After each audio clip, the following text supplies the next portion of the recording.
Brought to you by KR Mangalam University. We provide you the platform to turn your dreams into reality. Give wings to your aspirations with KR Mangalam University. नमस्कार दोस्तों, आप crime तक देख रहे हैं। बात करते हैं इस वक्त की बड़ी खबर की। दरअसल अभी विदेश मंत्रालय ने एक प्रेस कॉन्फ्रेंस करी जिसमें कई अहम जानकारियां दी। ये पता चला है कि जो कल हमला हुआ था 8 बजे से लेकर 11 बजे तक रात, उसमें ये पता चला है 300 से 400 ड्रोन का इस्तेमाल किया था पाकिस्तान ने। ये भी कहा जा रहा है वो टर्की मेड ड्रोन्स थे जिनको भारत ने नेस्तनाबूद किया। इसके अलावा ये भी जानकारी निकल कर आ रही है कि उसने अपना जो एयर स्पेस होता है, जो इंटरनेशनल फ़्लाइट्स हैं जो नागरिकों के लिए, वो खोल रखी थी। यानी कितना गैर जिम्मेदाराना रवैया था पाकिस्तान का।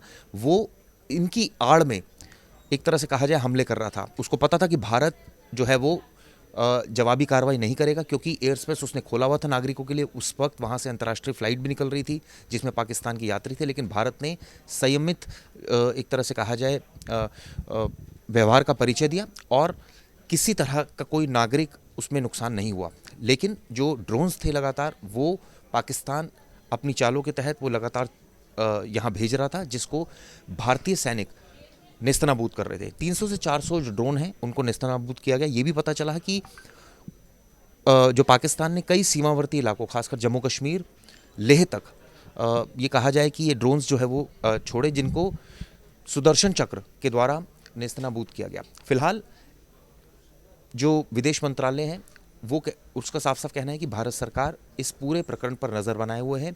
एक एक चीज़ पर नज़र बनाए हुए। खासकर अगर बात करें रक्षा मंत्रालय की, तो आज मीटिंग हुई। खुद रक्षा मंत्री ने ये मीटिंग ली जिसमें सेना के तीनों प्रमुख मौजूद थे और वहाँ उन्होंने ब्रीफिंग करी। ये भी बताया कि किस तरह से पूरा ऑपरेशन अंजाम दिया गया।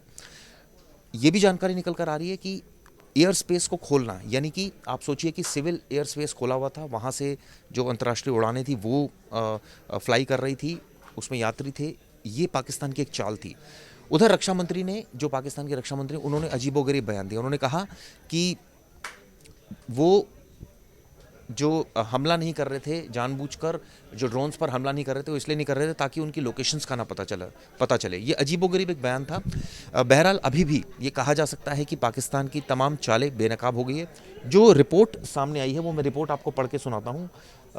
ये रिपोर्ट दरअसल जो डिफेंस मिनिस्ट्री की जो आज मीटिंग हुई थी उसके बाद ये रिपोर्ट निकलकर सामने आई, जिसमें कई अहम खुलासे हुए। इसमें ये पता चला है रिपोर्ट में कि integrated counter unmanned aerial system, यानी US grid S-400, Barak 8 missiles, Akash surface to surface missile, DRDO anti drone technology, ये सारी चीज़ें तैनात थी, तभी जो ड्रोन अटैक्स हैं उनको न्यूट्रलाइज किया गया। इसके अलावा ये बताया जा रहा है कि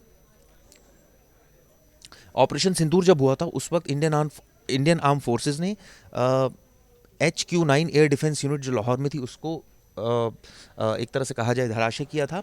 ये भी पता चला था कि जब ये पूरी घटना हुई थी उसके बाद लगातार जो पाकिस्तान है उसने नापाक चालें चली, तमाम उसने बातें कही अजीबोगरीब। लेकिन अब फिलहाल ये कहा जा सकता है कि जो भारत है वो लगातार पाकिस्तान पर काउंटर अटैक कर रहा है, जवाबी कार्रवाई कर रहा है। और ये भी साफ हुआ है कि पाकिस्तान किस तरह से चालें चल रहा है। यानी कि अपना आप सोचिए, जब वो हमले कर रहा था उसने एयर स्पेस तक खोल रखा था नागरिकों के लिए, वहाँ से अंतर्राष्ट्रीय जो विमान थे वो फ्लाई कर रहे थे। ये अपने आप में कितना गैर जिम्मेदाराना रवैया था पाकिस्तान का, ये आज भारत ने स्पष्ट किया।